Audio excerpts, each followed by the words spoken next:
Agora, eu quero chamar a atenção de você para outro detalhe interessante. Em complemento ao hedonismo, a nós estarmos alertas contra a cultura do prazer pregada nesse mundo, eu estou falando para vocês de alguns princípios bíblicos para guiar os nossos passos, as nossas decisões cristãs. Hoje eu quero falar para vocês mais 2 princípios. Quer ver? Abre sua Bíblia aí na carta do apóstolo Paulo aos Romanos. Olha só, irmãos, vou complementar agora o discurso contra o hedonismo. Romanos capítulo 14, a partir do versículo 10. Vamos ler do 10 ao 12. Porque a Bíblia diz assim, ó. Agora a Bíblia fala contra o hedonismo. Lembra que eu falei que o hedonista ele é individualista? Porque o que importa para ele é o seu prazer. Não é? Ele está pouco aí para o que você quer, Luiz. O que importa é o prazer. Tá certo? Agora olha o seguinte. Romanos 14, versículo 10. Diz assim. Mas tu, por que julgas o teu irmão? Ou tu, por que desprezas teu irmão? Pois todos havemos de comparecer ante o tribunal de Cristo. Porque está escrito, pela minha vida, diz o Senhor, todo joelho se dobrará diante de mim, e toda língua confessará a Deus, de maneira que cada um de nós dará conta de si mesmo diante de Deus. Veja alguns pontos aqui, irmãos, como a Bíblia Sagrada ela é perfeita. Porque se ficasse na primeira pergunta do versículo 10, ia contrariar inclusive o que eu estou falando. Mas tu, por que julgas teu irmão? Aí alguém dizer, ó, tem que olhar para você mesmo, rapaz. Tem que olhar, não é? Não tem que cuidar da vida de ninguém, tem que olhar para você. Mas a pergunta seguinte diz assim, ou também, por que desprezas teu irmão? Ou seja, você não pode julgar, mas você também não pode desprezar. Quando a Bíblia fala em relação ao irmão, o que é que ela diz para a gente? Amar o próximo como a si mesmo. Ela não fala de julgar e também não desprezar. Ela fala de amar, fala do cuidado que nós temos que ter com os nossos irmãos. Aí a Bíblia vai chamar a nossa atenção para uma coisa bem interessante. Sabe por que nós não devemos dar ouvido aos hedonistas? Eu vou dar um motivo para você. É porque eu vou falar do princípio da prestação de contas. O versículo de número 12 diz, de maneira que cada um de nós dará conta de si mesmo a Deus. Sabe o que é dar conta, irmãos? É justificar diante de Deus o que nós estamos fazendo. É respondendo aquela pergunta de Jesus, da parábola de Jesus, o que é que você fez com os talentos que eu te dei? Deus nos deu talentos, irmãos, para nós empregarmos na obra dele, em prol do reino dele. E o que é que nós estamos fazendo? Já pensou os hedonistas que pregam a cultura do prazer? Já pensou quando chegar diante de Deus, se Deus perguntar, pegar um hedonista e dizer, o que você fez com os talentos que eu dei? Ah, Senhor, o que importa é o meu prazer. Aí Jesus vai dizer, por isso você vai para o inferno. Pronto, vai para lá. Né? Já pensou pegar um generalista? Os fins justificam o meio. Peraí, não, já viu Jesus que alguém chegou diante dele, Senhor, em teu nome expulsamos demônios. Lembra? Que chegaram falando, pregamos a tua palavra, Jesus, apartai-vos de mim. Não os conheço. Você já viu isso, irmãos? Não está escrito na Bíblia Sagrada? Cuidado, irmão, já pensa, é o discurso do generalista.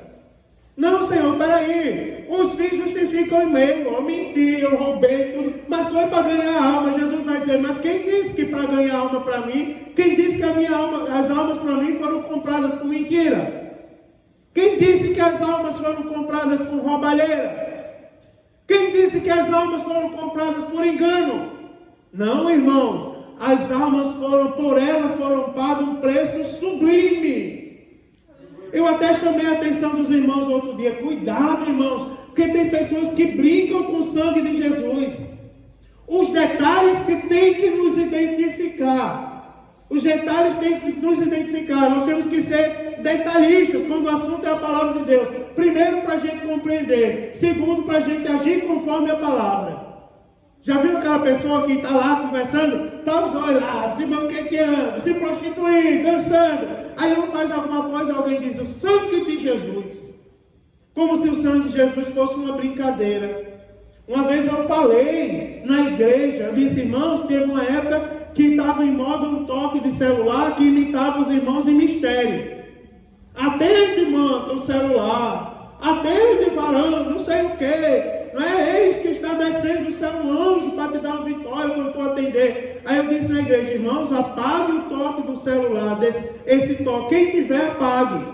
Porque isso é uma blasfêmia. Você já viu, irmão? Vocês não acham bonito quando Deus usa alguém na igreja? No culto das 17 domingo, um menino voltou para Jesus ali. A irmã Francineta estava sentada ali onde está a irmã Teresa, se alegrando, falando língua estranha, pulando. Aí olhou para mim e disse assim, eu tenho um recado para dar para a igreja. Eu chamei ela, entreguei o microfone para ela, fiz sinal para a Sara ali, para ela parar de cantar. E ela disse assim, irmãos, hoje à tarde nós estávamos na oração das mulheres. E eu pedi a Deus um sinal. Se for da tua vontade, Senhor, que aquele jovem volte aos teus caminhos, que ele venha ao culto hoje, que ele sinta desejo de vir.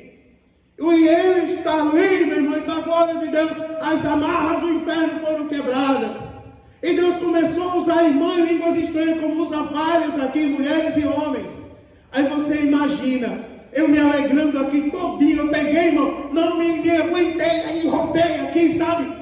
Porque, irmão, a gente não se aguenta quando a gente está na presença de Deus, não é?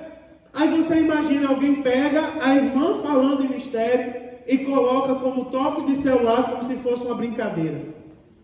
Alguém pega, irmão João, o sangue de Jesus, irmãos, olha do que eu estou falando. Nós celebramos, irmãos, o sangue de Jesus todos os meses.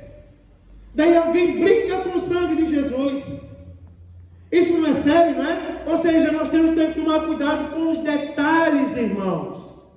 Com os detalhes, a Bíblia Sagrada diz assim, ó. A Bíblia Sagrada diz, a Bíblia fala que nós vamos dar conta do que nós fazemos. Olha, é o princípio da prestação de contas. Tudo que nós vamos fazer, nós temos que ter muito cuidado. Muito cuidado. Temos que medir bem. Às vezes a gente demora para tomar uma decisão na igreja.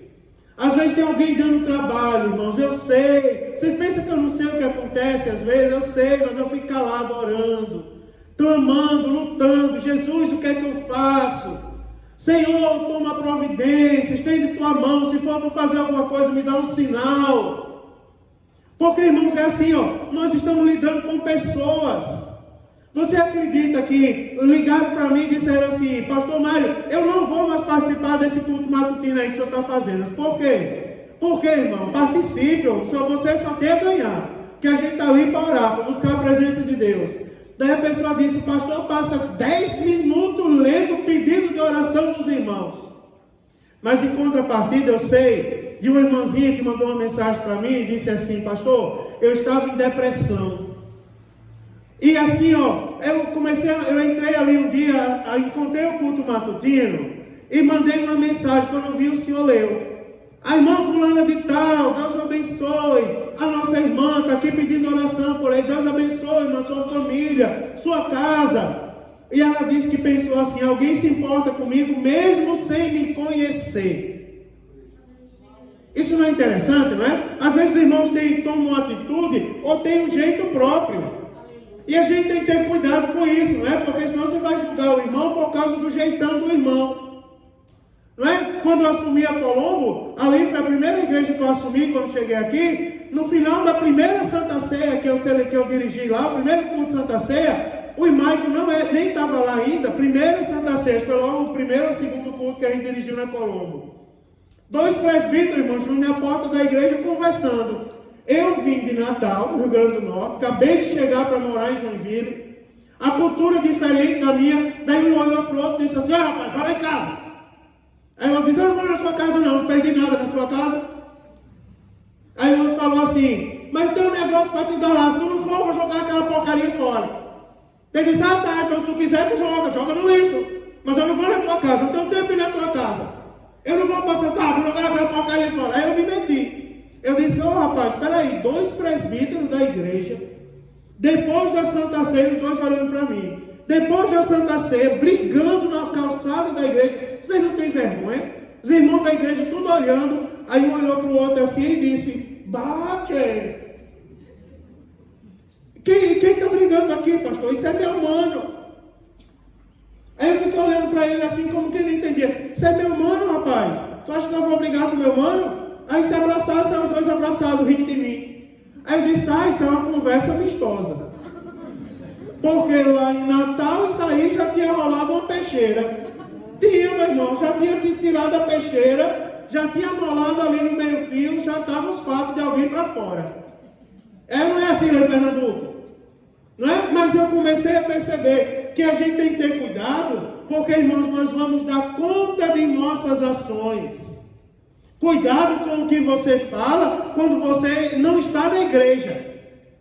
Cuidado, irmãos, com as atitudes que você toma. Porque tem pessoas que são santas na igreja, mas fora da igreja são terror.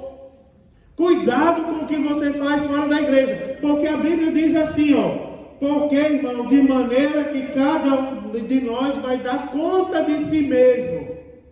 Ou seja, tudo que nós estamos fazendo e de tudo que nós estamos praticando, nós vamos dar conta diante de Deus. E é interessante que a Bíblia, quando ela vai falar disso aqui, antes de falar que nós vamos dar conta, ela fala de relacionamento.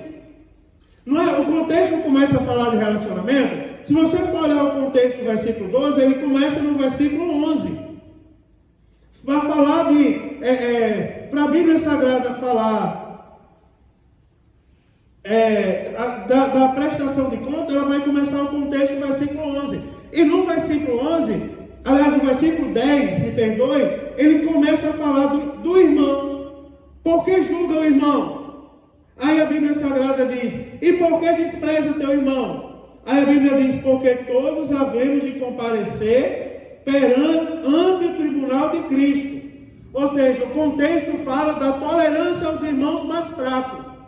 A Bíblia, quando vai falar de prestação de contas, ela fala de relacionamento.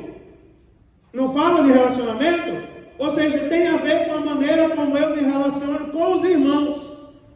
Não há espaço para individualismo. Tem que ter, irmãos, o que é comunhão. A igreja é um conjunto de pessoas que foram chamadas para fora. A igreja não é uma pessoa só, como pregam inclusive os edonistas. Está inserido no discurso dos edonistas aquela história de que a igreja sou eu. Quem lhe disse? Vá ler a Bíblia. A igreja é uma coletividade, é um grupo de irmãos.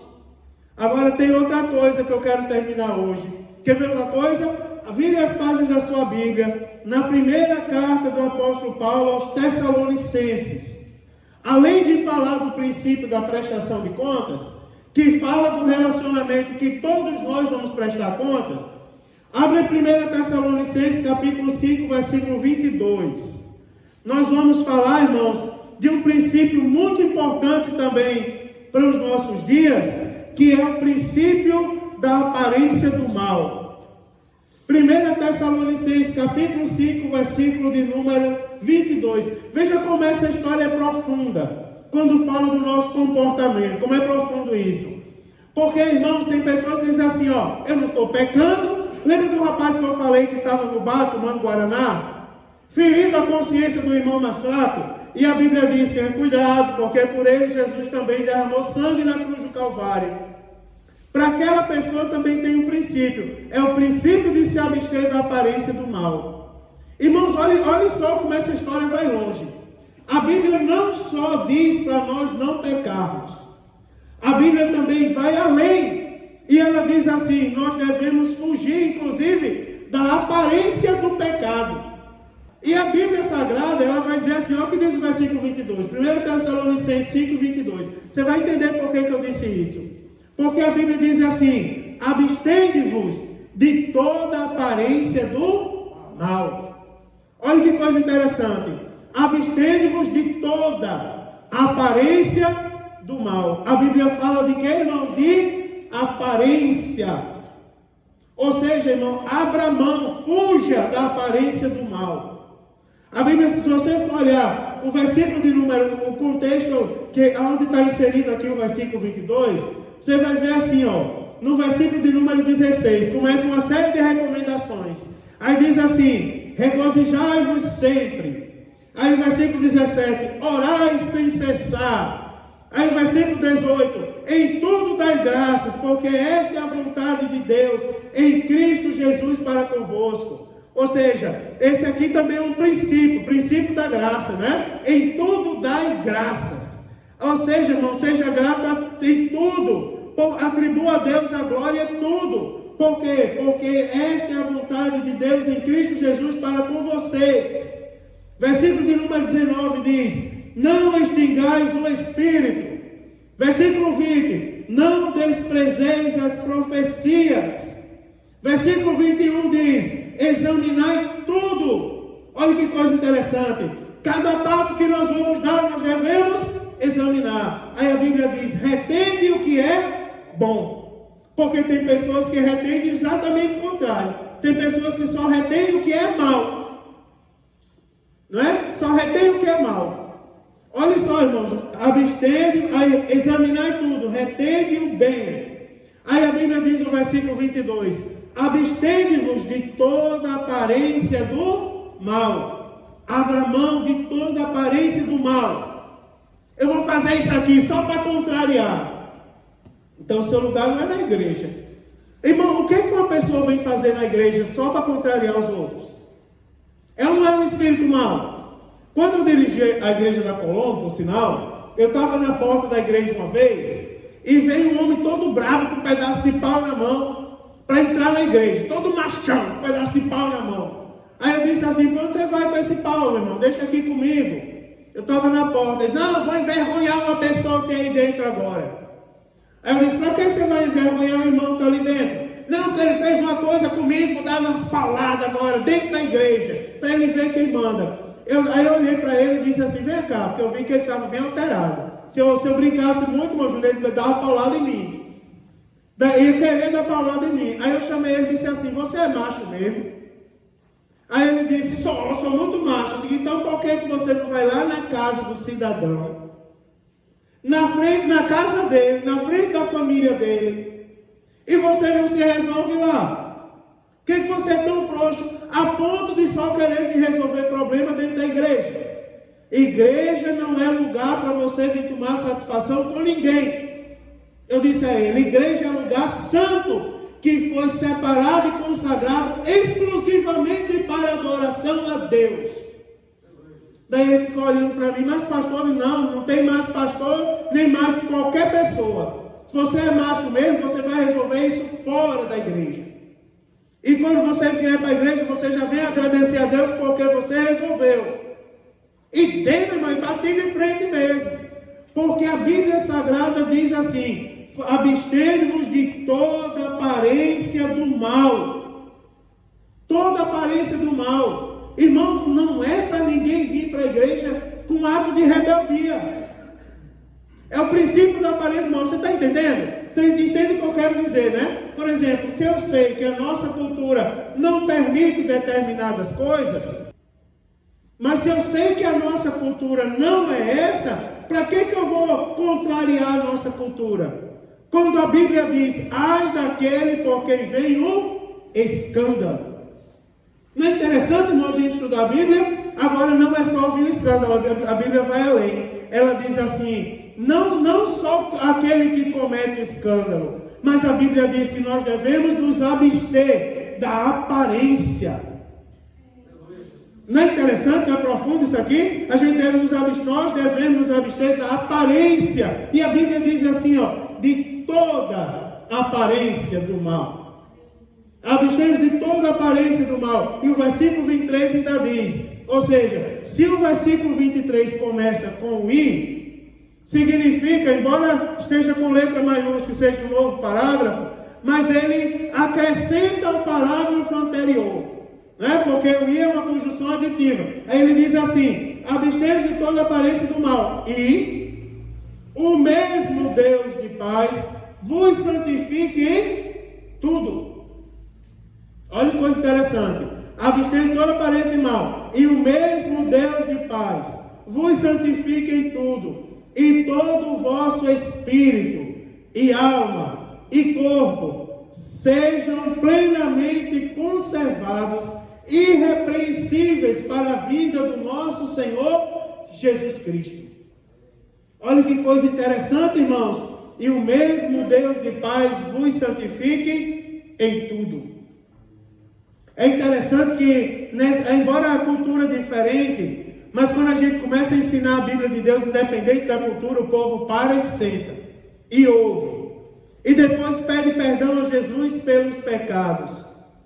Porque a Bíblia não muda para todos, irmãos. Eu vou repetir aqui, porque a Bíblia diz assim: e todo o vosso espírito. O que é espírito? Já falei. Se está espírito com E minúsculo, significa que é o espírito do homem. É a parte da composição do homem que conversa com Deus. E todo o vosso espírito e alma, que é a sede das emoções e dos sentimentos. Ou seja, irmãos, as nossas emoções, vê como eu não estou inventando as coisas que eu estou falando. As nossas emoções, os nossos sentimentos também devem ser conservados o quê? Irrepreensíveis. Cuidado, porque a Bíblia até nos autoriza a sentir, mas a Bíblia não nos autoriza a pecar. Ah, pastor, dá um exemplo, eu vou dar. Irai-vos, mas não pequeis. Já viu isso? Não é? O que condena o homem não é aquilo que entra. Afinal, nós temos sentimentos. Você vai ouvir, você vai ver, você vai sentir cheiro. Agora a Bíblia diz: o que condena o homem é aquilo que sai, que contamina. A Bíblia não nos autoriza a pecar. A alma, a sede das emoções. Olha, irmão, se você é uma pessoa explosiva, não use isso como argumento para pecar. Ah, eu sou sanguíneo. Ah, eu sou temperamental. Se converta e passe a andar em conformidade com o Espírito Santo de Deus. A temperança é uma das virtudes do fruto do Espírito. Quem tem o fruto do Espírito, ou seja, quem é templo de Deus e morada do Espírito Santo de Deus, controla as emoções. Não é, irmãos? É uma das virtudes do fruto, a temperança, o domínio próprio. O domínio sobre tudo aquilo que se pensa, fala ou faz. Aí a Bíblia diz: espírito, alma e corpo. Olha só, irmão, também fala do corpo. Aí a Bíblia diz: tudo isso deve ser plenamente o que, irmãos? Conservado. Eu não estou falando das coisas que passaram. Eu estou falando que o que está em Cristo, nova criatura, é. A partir de agora o seu corpo tem que ser o quê? Conservado. Não é interessante nós estudarmos a Bíblia? Porque cai por terra toda a briga. Tem lugar que você for falar de corpo conservado, dá briga, meu irmão. Dá briga mesmo, sai, rola tapa. Mas quando você mostra na Bíblia, não, meu irmão. Aí a gente se acalma, porque está escrito na palavra de Deus. Deve ser plenamente, ou seja, na sua totalidade. Tá certo, irmão? Aquela história de que fornicação é pecado ainda vale? Vale. Porque não é na sua plenitude, não é na sua totalidade. Não vale. Aquela história de que só dá uma saidinha. Na sua totalidade, na sua plenitude, deve ser conservado. O que é conservado? Não muda. Quem olhar para você hoje, santo do jeito que você está hoje aqui, tem que identificar você daqui a 10 anos. O cabelo ficou branco, não é? O problema nos pés, está andando com dificuldade. Mas se você olha, a essência é a mesma coisa, não mudou. Porque ele leu esse versículo um dia: espírito, alma e corpo, plenamente conservados para, olha só, e aí é até quando isso? Conservados, irrepreensíveis. Ou seja, irmão, sem nenhuma exceção, irrepreensível, radical. Aí a Bíblia diz: deve ser tudo isso conservado para a vinda de nosso Senhor Jesus Cristo. Ou seja, irmão, quando é que acaba a nossa labuta nessa terra? Até o dia que Jesus voltar para nos levar para a eternidade. Até lá, irmãos, nós devemos andar em conformidade com a palavra de Deus. Vou repetir para você: abstende-vos de toda aparência do mal. Toda aparência do mal. Toda aparência. Irmãos, olhem, homem de Deus, mulher de Deus não pode ter um caráter duvidoso. Não pode ter aparência duvidosa. Porque ele é uma coisa aqui, outra coisa lá. Porque que ele não é como a Bíblia, que não abre exceção, que não foge à regra. Eu não estou falando de se divertir, irmãos. Eu estou falando de vida cristã. Eu não estou falando de não se divertir, de não ser feliz. Não. Eu não estou dizendo de não fazer. Eu estou dizendo de ser obediente à palavra de Deus. Quer ver? Vou fazer uma pergunta a vocês, para eu terminar. É possível assistir TV em segredo? É, irmão? Digo amém. Olha aí, vocês sabem a resposta. Porque eu posso assistir TV sendo crente e não me desviando da palavra de Deus. Não é verdade, irmãos? Luiz, você que é formado em educação física, é possível ir para uma academia e ser crente? Claro que é. Algo me impede de ir a uma academia? Não, irmão, desde que eu vá para a academia em conformidade com a palavra de Deus. Alguma coisa me impede de ser feliz? Não, irmão. Desde que você saiba o que é ser feliz, a alegria plena e verdadeira é andar em conformidade com a palavra de Deus. Aleluia! Louvado seja o nome do Senhor. Vamos orar, irmãos, vamos ficar de pé e vamos pedir a Deus que abençoe mais a nossa vida. Que Deus nos conserve santos, irmãos, irrepreensíveis na presença do Senhor. Irmão, você quer bênção da parte de Deus? Quem aqui não quer uma bênção? Quem aqui não almeja uma vitória? Agora a Bíblia Sagrada, ela fala, irmão, todas as vezes que Jesus abençoou. Você lembra quando Jesus foi lá e impediu aquela mulher de ser apedrejada? Foi o que ele disse? Ele olhou para a mulher depois e disse: vá, e não peques mais. Não é verdade? Ou seja, o segredo para você alcançar a vitória, sabe o que é? É você não pecar. O segredo para você receber bênção é você estar de acordo com a palavra de Deus. Lembra lá do versículo que nós lemos em Eclesiastes? O que é que diz? Irmãos, eu velo pela minha para cumprir. Não é? Louvado seja o nome do Senhor. Vamos orar e vamos pedir misericórdia ao Senhor sobre a nossa vida. Vamos pedir a Deus que nos abençoe em tudo, presbítero Samuel. Que nos abençoe em tudo, que nos guarde, irmãos, para que nós estejamos em conformidade com a palavra.